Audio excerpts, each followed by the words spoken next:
अस्सलाम वालेकुम। आज हमारा accounting for non profit organization का 4th लेक्चर है। कल हमने एक क्वेश्चन को सॉल्व किया था जो कि आपकी स्क्रीन पर डिस्प्ले हुआ है।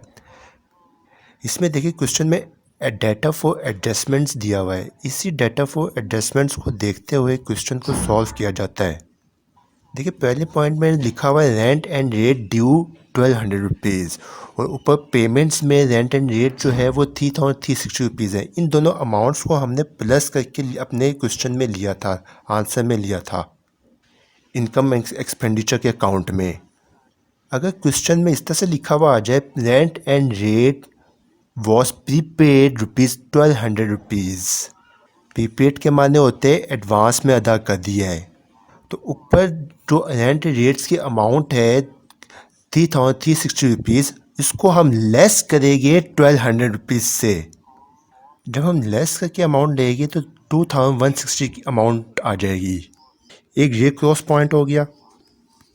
इसी तरह से एडिशनल डाटा में अगर अनएक्सपायर्ड का भी वर्ड आ जाए तो हम अमाउंट को लेस करके लेते हैं। देखिए वो क्वेश्चन में पेमेंट साइड की तरफ सैलरीज जहाँ पे जो ली हुई है गिवन है क्वेश्चन में वो 4900 रुपीज़ की है, जबकि एडिशनल डाटा में सैलरी से रिलेटेड कुछ भी पॉइंट गिवन नहीं है।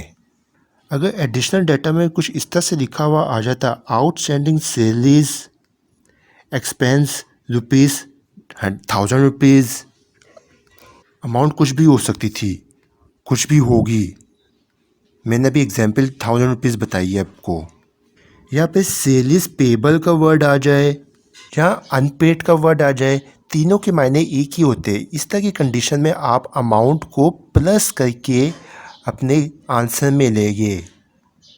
इसी तरह देखिए अगर हमने इनकम एंड एक्सपेंडिचर का जो अकाउंट बनाया है इसमें एक्सपेंडिचर्स की साइड जो है वो कम है, इसलिए यहाँ पे हमने सरप्लस बैलेंसिंग फिगर की अमाउंट को यहाँ पे लिया है।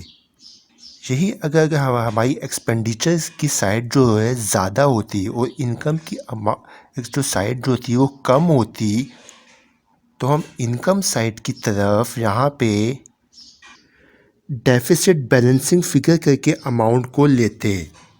वो किस तरह से एक्सपेंडिचर का पूरा टोटल कर लेते कॉलम का, और जितनी भी हमारे पास इनकम्स है इन तमाम अमाउंट्स को हम लेस करके यहाँ पे जो भी अमाउंट होती है वो ले लेते। इस तरह से देखिए जितने भी क्रॉस पॉइंट्स है एग्जामिनेशन पॉइंट ऑफ व्यू से वो मैंने आज आपको बता दिए।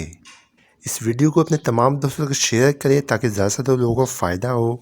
हमारे चैनल को सब्सक्राइब कर लीजिए ताकि आने वाली वीडियो आपको बआसानी मिल सके।